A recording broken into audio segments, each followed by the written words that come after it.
Be advised that the views and opinions of the hosts and guests do not reflect those of the station.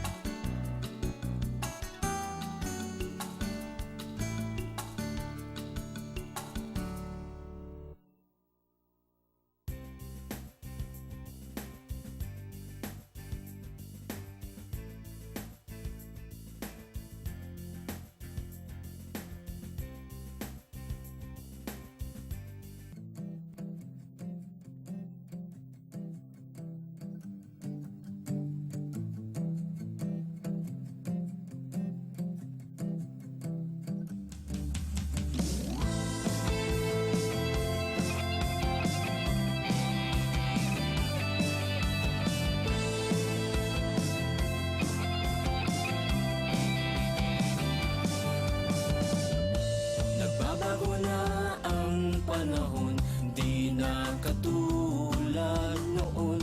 Litong-lito na ang mundo, ang panahon pabago-bago. Umuulan sa tag-araw, umaaraw sa tag-ulan. Sobrang lamig sa tag-lamig, sobrang init sa tag-init.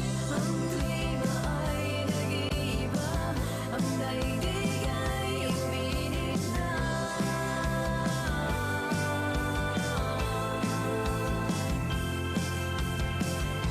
Kumakapal na ang usok sa papawirin.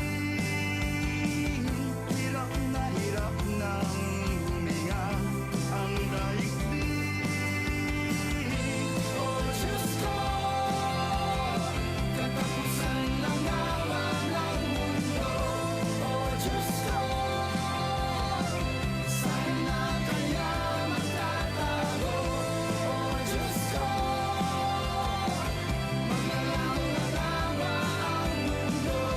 Oh Diyos ko, tigilan ang pag-ibig ng mundo. Oh Diyos ko,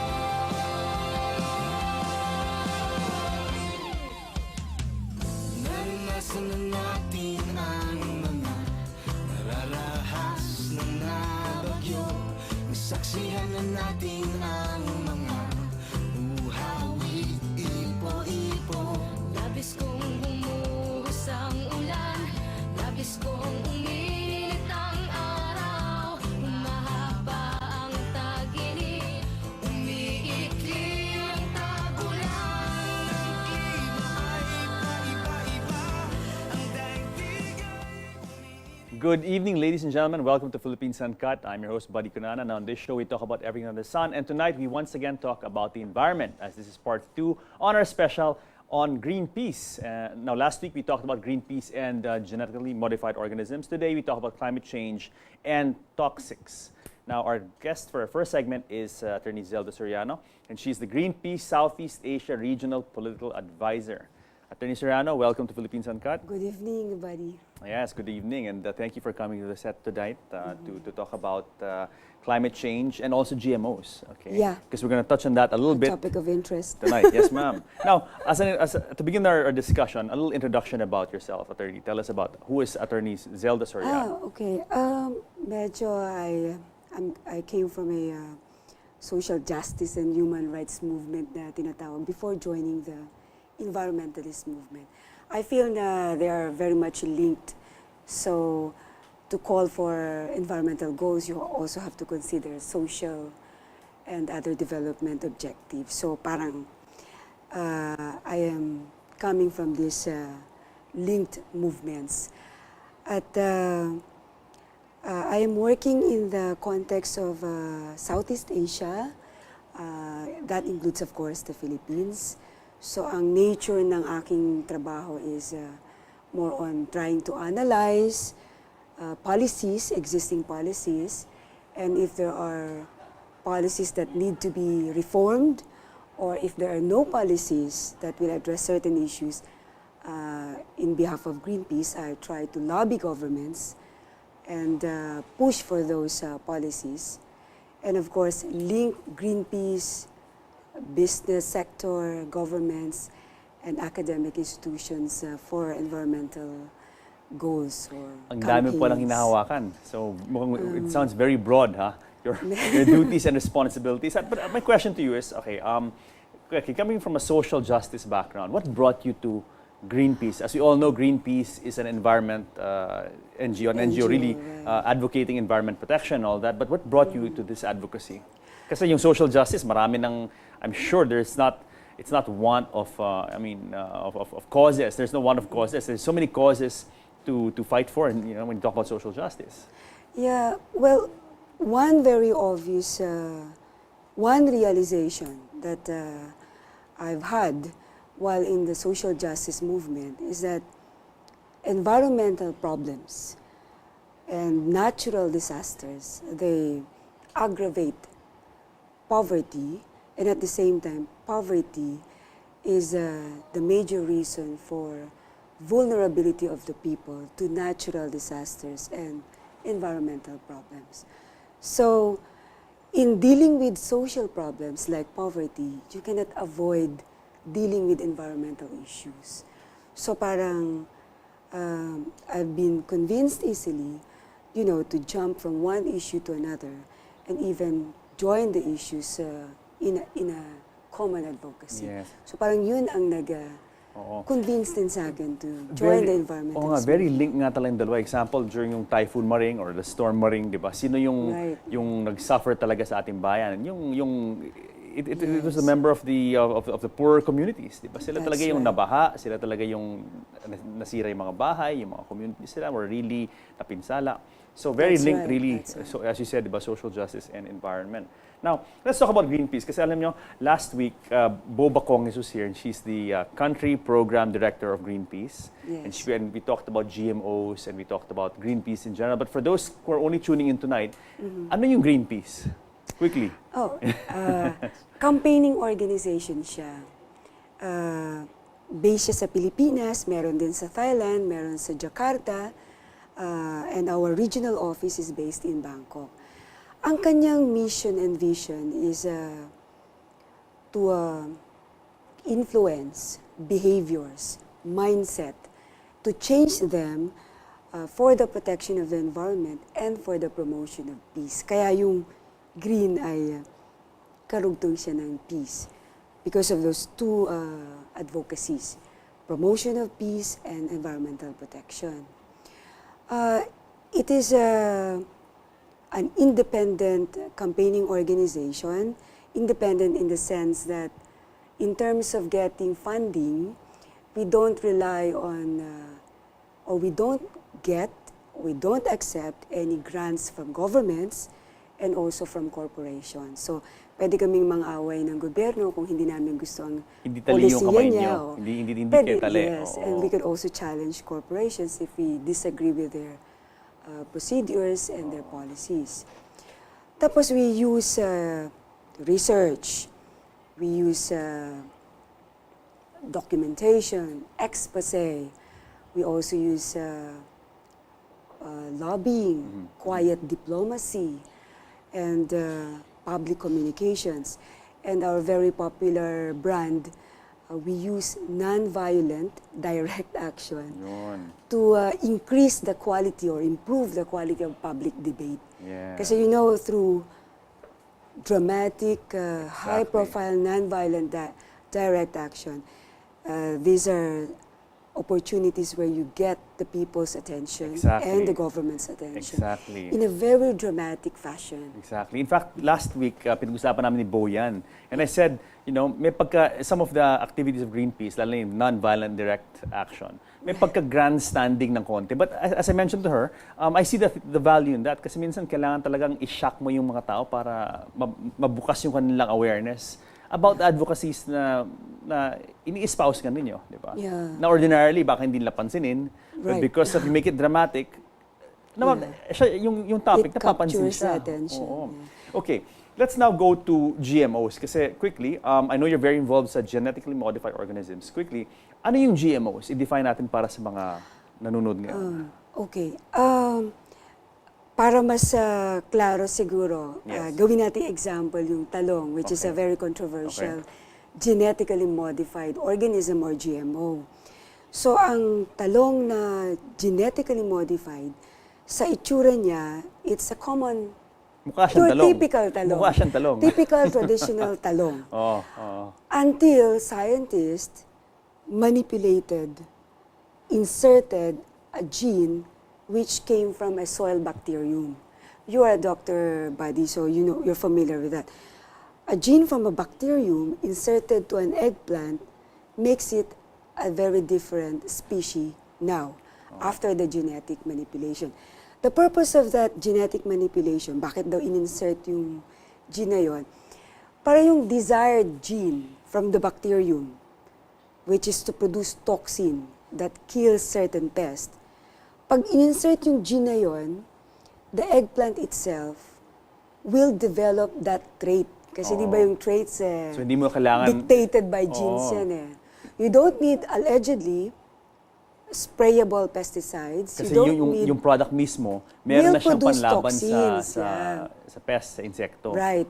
And, well, according to the proponents, that toxin-producing gene will only target yung peste, a major pest, that preys on eggplants. And that is Ano ba yung pest? fruit and shoot borer. Sa ating, Ay, yung sa ating local Tagalog, uod yun. Oo nga, kaya minsan yung talong, Karaniwang pag iluluto natin, giwain natin, pag nakita natin, may merong uod. uod Yun sa- yung tinitira ng GMO, ng toxin na nilalagay dun sa loob ng... na inserted dun sa loob ng talong. Sa ating dating traditional talong. Pero, may pero yan, pero, Big pero actually. malaking pero, but, Yeah, but the question there is how safe that product is after the genetic manipulation. syempre.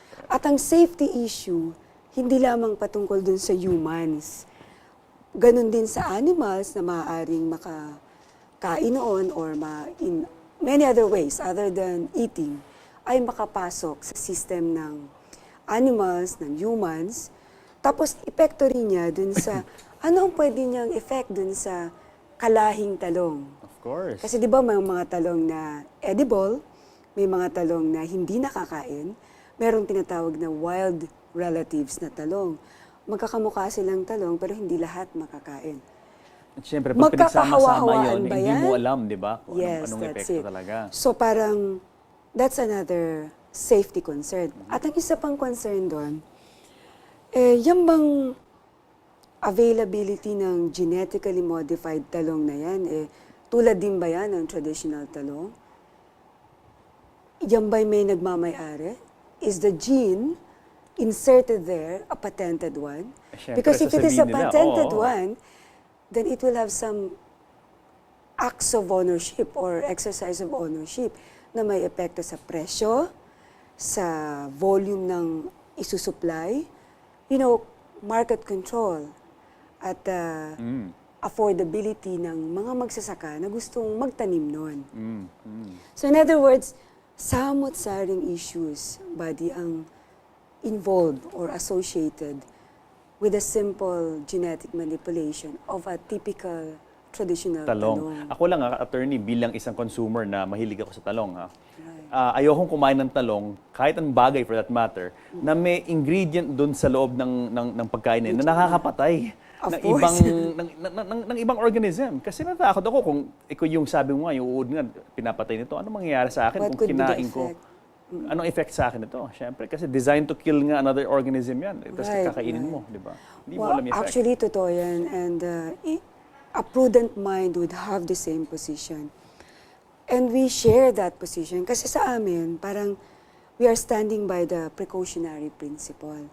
Na parang ang sinasabi lang ng Greenpeace, itong mga risk na to, yung mga sinabi namin kanina, health, effect niya sa environment, sa mga talong relatives, economic impact niya sa mga magsasaka, lahat ng to, ang tanong namin, napag-aralan na ba yan ng mga proponents ng BT talong at ng mga GMOs? Ano yung sagot doon? Napag-aaral na ba hindi? Unfortunately, ang kanilang pag-aaral ay short-term studies lamang. Ang suliranin doon, ang epekto ng toxicity Ay long term. ay long term. You know that for a fact as a medical doctor. At yung epekto niya sa environment, sa mga halaman, sa mga relative na talong, at ang epekto sa magsasaka, hindi yan parang isang krimen na may mabubuwal. Somebody will be killed or somebody will be ill immediately after eating BT talong or immediately after the BT talong contaminated the other relatives. That's not the case of BT talong. Yes. That is why we are pushing for longer term or longer studies, in-depth studies, comprehensive studies na hindi nagawa in the past. And while there are no long-term studies yet, and the risk have not yet been established, or rather the safety has not yet been established, precautionary principle muna tayo. Better safe than Stop. sorry. Yes, stop for a while, and then take precaution, and study more, rather than nandiyan na siya sa open field. Of course. At syempre, pag pinaplant na siya o kaya trials, Yes. mahirap nang ibalik, kumbaga, yung genie sa bottle kasi pinalabas mo na di ba? Hindi mo na na. pwedeng bawiin yun. Hindi mo na Yeah. pwedeng ibalik dahil nga kumalat na siya, di ba? Yeah, and in addition to that, it's very different from a finished product. Kasi yung finished product, pagka pinarecall ng FDA, tatanggalin lang lang sa sa shelves. shelf. Oo.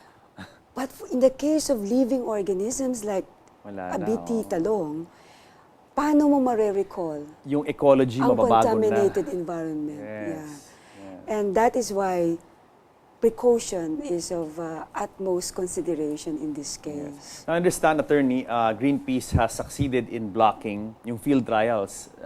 Naging successful kayo sa pagbablock ng field trials ng BT talong, GMO talong sa Los Baños. Ngayon, anong status ng case as of today? I'm sure nag-appeal naman yung mga respondents, di ba? Very interesting question. Oh, go. Actually, nung Mayo, we received a very favorable decision. Dun sa aming isinampang petition, tinatawag na writ of kalikasan at writ of continuing mandamus. Allow me to explain ng konti. Layperson Legal terms. remedies na Yes, yan. No? yes. Legal remedies yun. At they are available sa bagong rules promulgated by our Supreme Court. Rules yon designed to protect the environment. Rules yon that allow or observe precautionary principle sa environmental cases. So, ang Greenpeace at saka yung magsasaka at siyentipiko para sa agrikultura or masipag at saka iba pang mga individual na petitioners including Mr. Noel Cabangon, nag-file kami ng petition para hinihiling sa korte na patigilin Yung trials. habang hindi pa naman sigurado ang risks, ang safety niyan on many risk issue, Yes. health, environmental impact, economic impact, etc. So dahil environmental case siya, matapos mag-present ng expert witnesses, ang magkakabilang panig, proponents at saka petitioners, kami yung petitioners, nakumbinsi ang korte na mas matimbang ang mga argumentong nagpapatunay that the safety issues have not yet indeed been established or cleared, so that the precautionary principle is applicable. Na tigil muna kasi it has been proven na Yes. hindi pa nga talaga, there is no scientific consensus yet on the safety and impacts of BT talong. Attorney, pag-usapan naman natin kung paano nakapasok yung mga GMO na yan dito. So, syempre, ina-approve ng Philippine government yan. Right. So, what's the Proseso, oh. no? Oo. Sa ngayon, merong dadalawang tinatawag na batas o may effect na batas na nag-govern sa entry ng mga GMO sa Pilipinas. Ito yung Administrative Order Number 8 ng Department of Agriculture and also the Executive Order 514 issued by former President Arroyo. Okay. Now, ang procedure, ang mga aplikanteng corporations at saka aplikanteng research institutions at iba pang organizations, dinadala nila yung application sa regulator. At ang ating regulator under those two laws ay ang Bureau of Plant Industry ng Department of Agriculture. That is the only body Yes, yes. that looked into applications for field testing, experimentation, Bureau of Plant etc., Industry. entry of Oh, GMOs. Bureau of Plant Industry under DA. Okay. Right. No, sorry, the patents. Yeah. No, it's a different.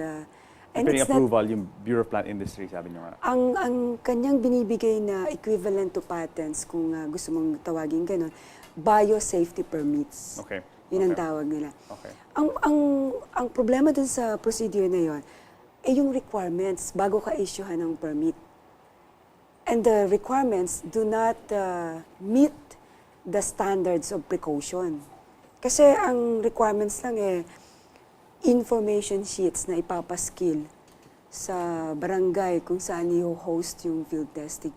Maliliit na sulat, karamihan English, although merong translation in local dialect, but who could understand Yes, of course, yes. the yes. science and the technology and the language of the scientists and the proponents?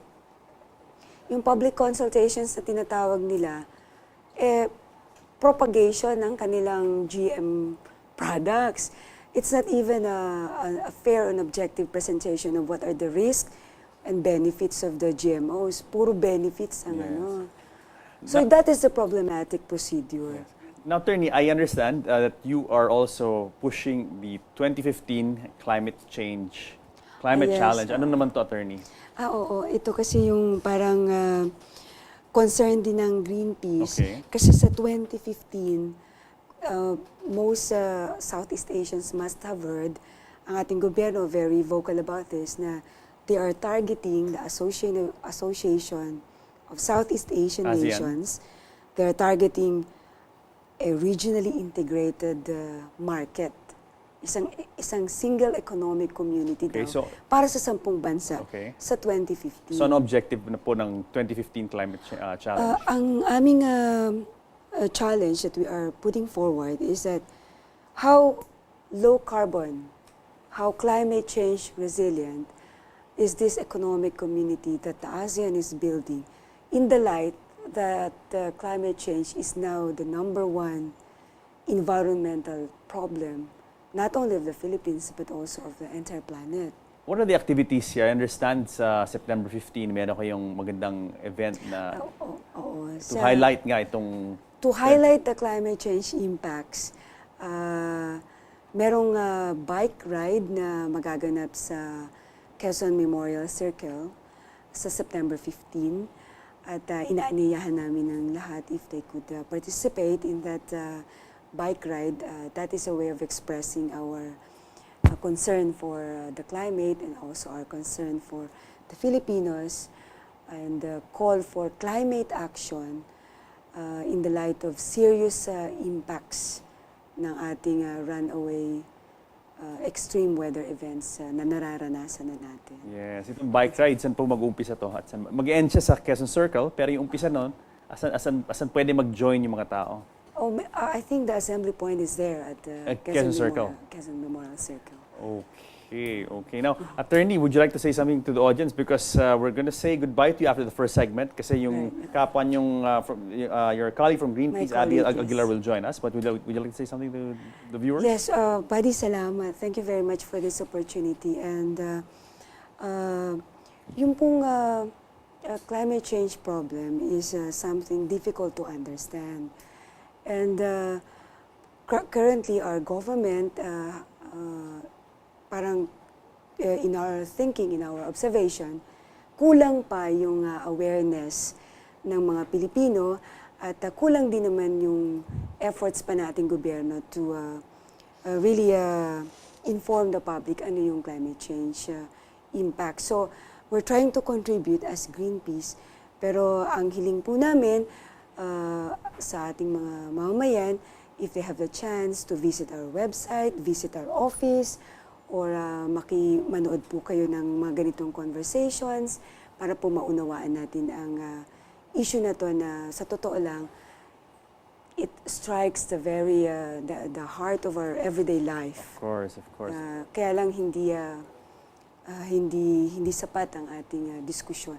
I hope we have more time No, talking definitely. about this. Alam mo, attorney, ang dami na lang issue. GMOs, climate change, ganyan naman. Itong toxics, ang Oo nga dami eh. na lang issue, patong-patong. And hopefully, with the help of Greenpeace and of GNN, of course, that the public can be made aware of this. And ito naman, hindi naman to end ng ating pag-uusap. I'm sure in the days and weeks to come, marami pa tayong opportunities to talk about this again Right. on the show. And GNN is really doing a very great service to the Filipinos for hosting and providing space for these discussions. Nako. Thank you very much, attorney. Thank you, And you. more power to you and good luck with your work, ha? Good luck. Salamat. So guys, stick around for more of Greenpeace and coming up soon, Toxics, the Toxics campaign with Abigail Aguilar. Stay tuned.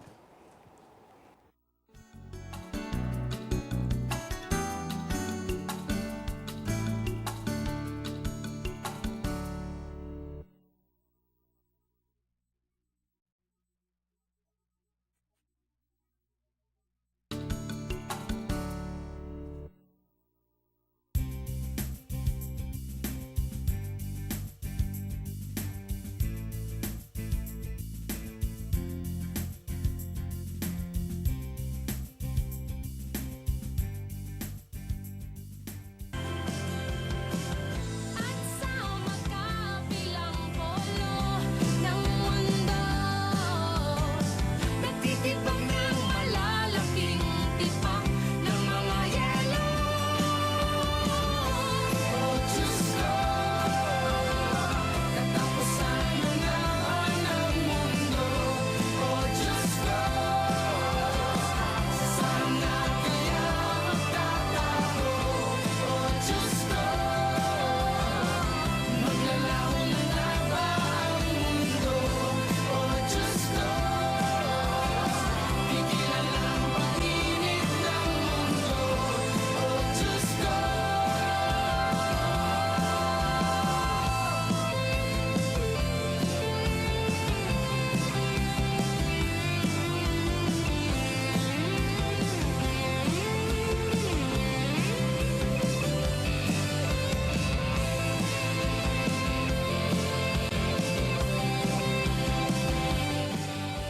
Good evening, welcome back to Philippines Uncut. I'm your host, Buddy Kunanan. Now that video was from Artists for Greenpeace. Tonight's topic is Greenpeace, climate change, and toxics. Now, we've said goodbye to Attorney Zelda Soriano, who was the Greenpeace Southeast Asia Regional Political Advisor. Joining us now is Abigail Aguilar, and she's the Greenpeace Toxics Campaigner. Good evening, Abby, and welcome to Philippines Uncut. Good evening, buddy. Yes, and yeah, it's a pleasure to have you here because you know, alam mo itong toxics issue is something that a lot of people don't really think about or not really too aware of. Ha? Nakapag-usapan natin yung background mo. Tell us about yourself, Abby. Okay. Prior to joining Greenpeace as a toxics campaigner, I've been a volunteer since 2005. So I've been involved in various Greenpeace-related activities, but not as a staff.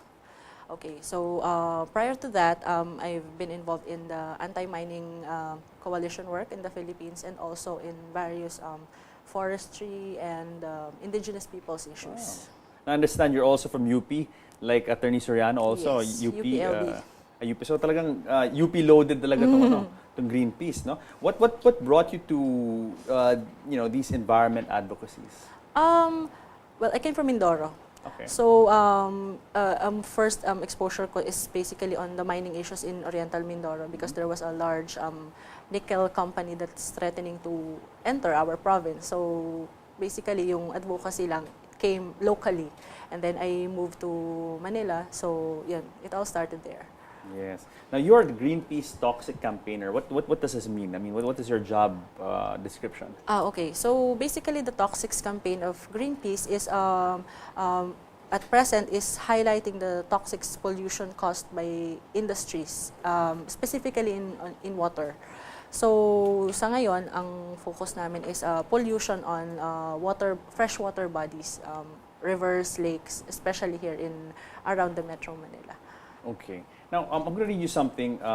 It says here, according to the Department of Environment and Natural Resources, of the 525 classified water bodies in the country, only 5 are classified as fit for drinking, requiring only approved disinfection, while 203 are fit for drinking but require conventional treatment.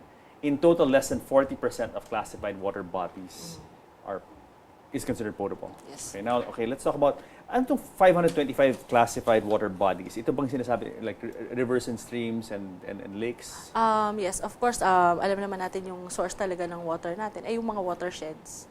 Before it can actually be drinkable and Okay. potable here in the cities. Okay. Of course, dadaan muna talaga siya sa ating mga water concessionaires, and before it can be accessible in our homes. But unfortunately, the sources now are being threatened. Yes. So, maswerte ang mga nasa probinsya natin because they still have access to clean water.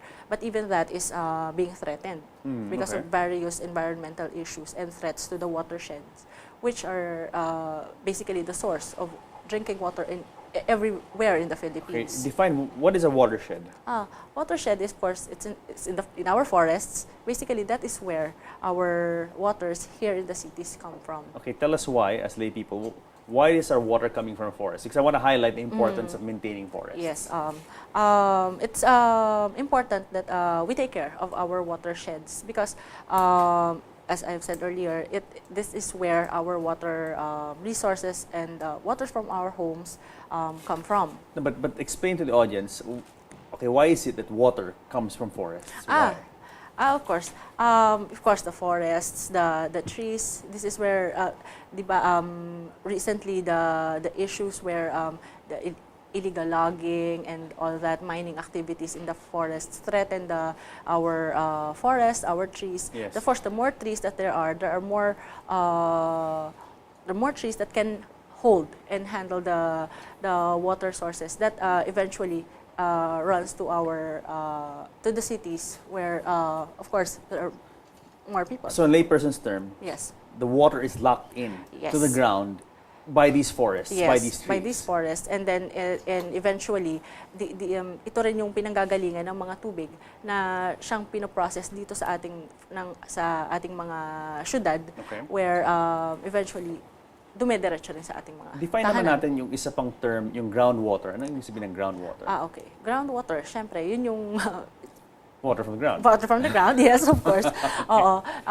But sa kasalukuyan, there is a study by the DNR and even Greenpeace in 2007, the state of water in the Philippines. We released a report where it said that even the groundwater is being threatened. So there are only particular regions in the Philippines na matataas pa yung available na groundwater. Okay, let's go to the forest, the watershed. Ano yung status ng mga watershed sa Pilipinas ngayon? Sa ngayon, it's in a sad state. Kasi hand in glove yan, tied yan sa forestry issue, di ba? So, and we all know that a lot of our forests have been denuded already. So, I mean, you guys, in your going around the country, what is the state of our water? I mean, ano yung estado ng ating mga watersheds? It's really in a sad state, the watershed situation ng Pilipinas. Dahil there are so many destructive industries that is ongoing and threats various watersheds in the country. Of course, mining, illegal logging. So there are so many, and even plantations, monoculture plantations, such as oil palm. They're present in many areas in the Philippines. And yun nga, so basically what I am saying is, hindi lamang dito sa cities ang threat, but also in the provinces, even the key cities. So in Bukidnon, for example, in Palawan, if there are so many oil palm threats in the area, eventually, even mining, they will compete with the water resources in the area, and eventually the water will suffer and the communities will suffer as well. Of course. Now, we talked about ito, I read earlier, about approved disinfection and convenient treatment. Ano ibig sabihin ito? It said kasi, of the 525 classified water bodies, only 5 are classified as fit for drinking, requiring only approved disinfection. Ano yung approved disinfection? Approved disinfection, I think it's a very basic na process, a chemical process that our water needs to go through. So if it's classified double A. That's Yeah. and in the statistics, it's very few, only 5.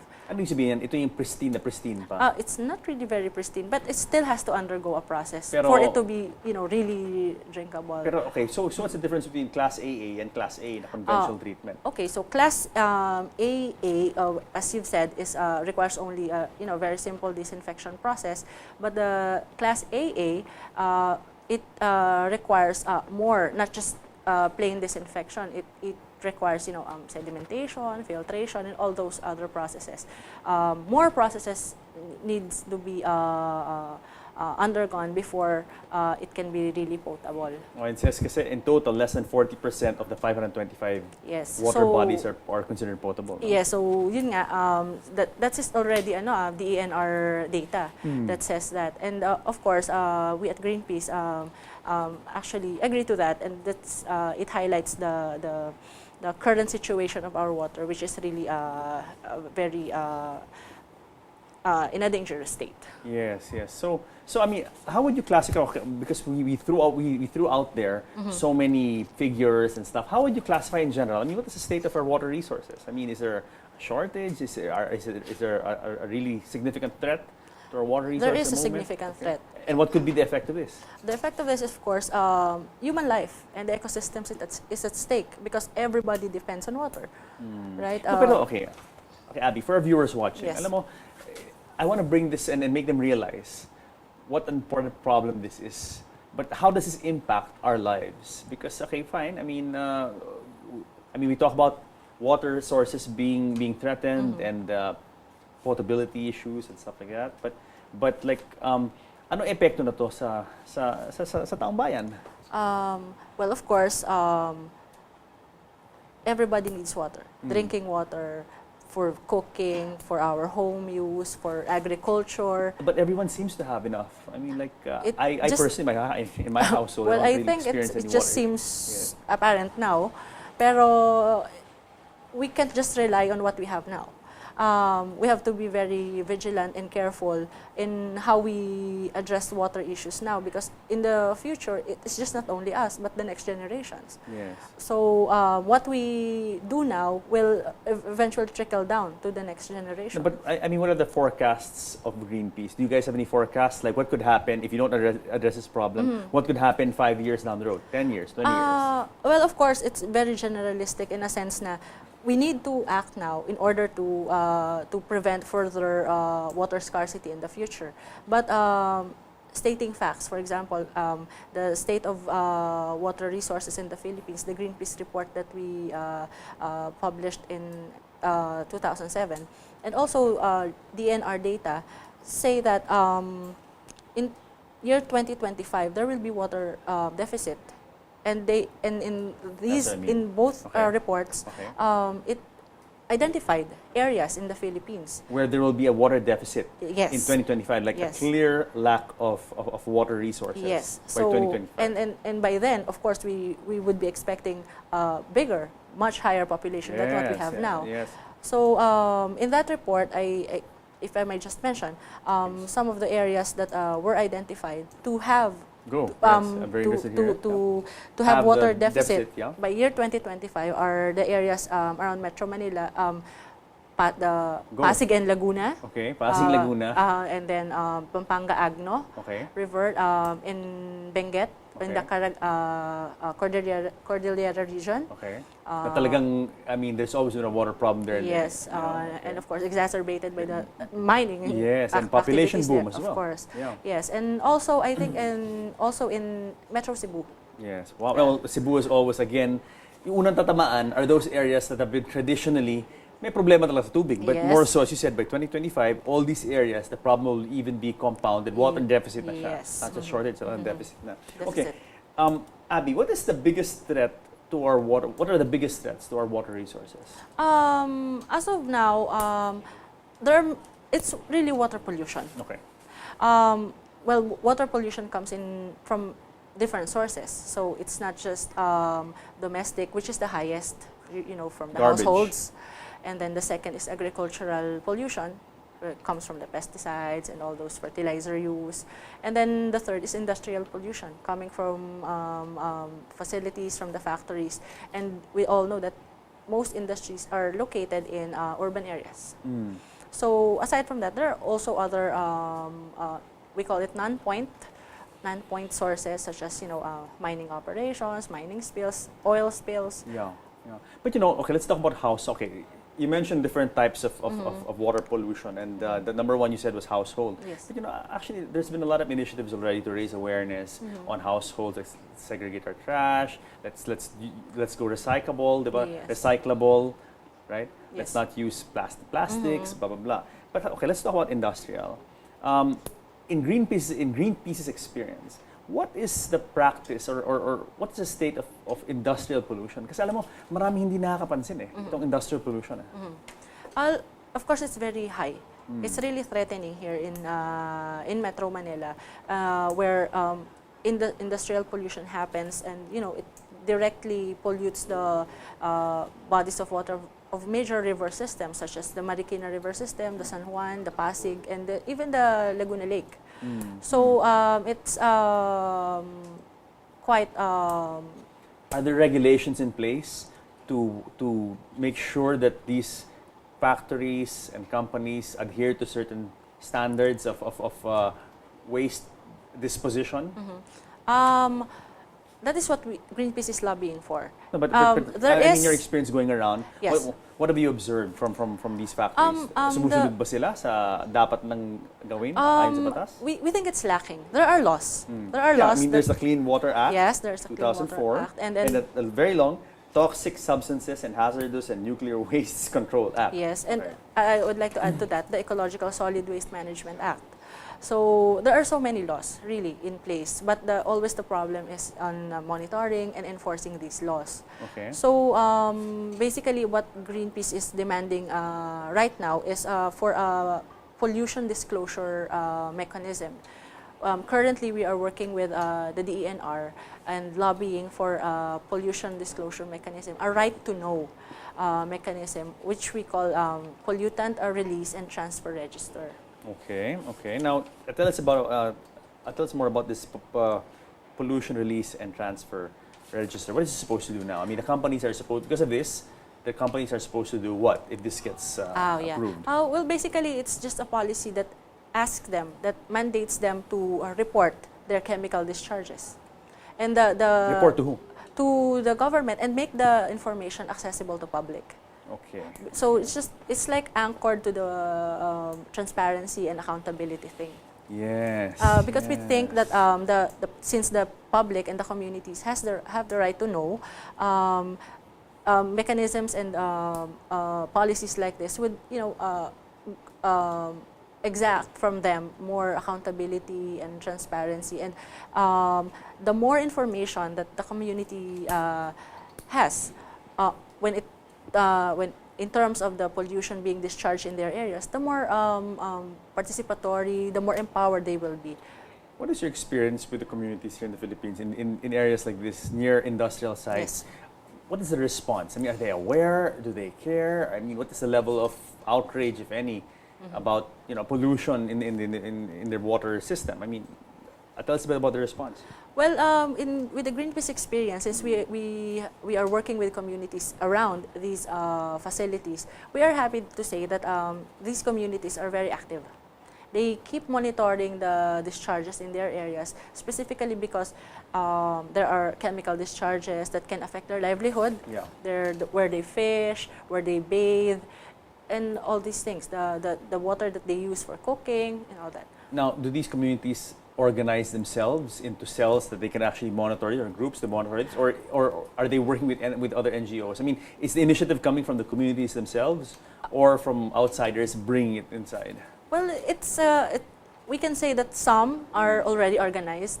Some of them Greenpeace have approached so that initially to raise awareness that there are initiatives like Greenpeace's that ask them to monitor their areas, and to join their participation in monitoring such discharges in the areas.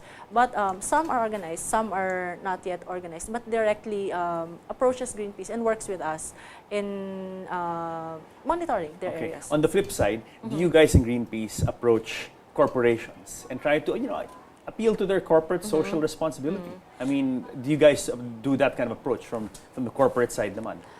We do. We do corporate dialogues because in 2011, we have a campaign called Detox.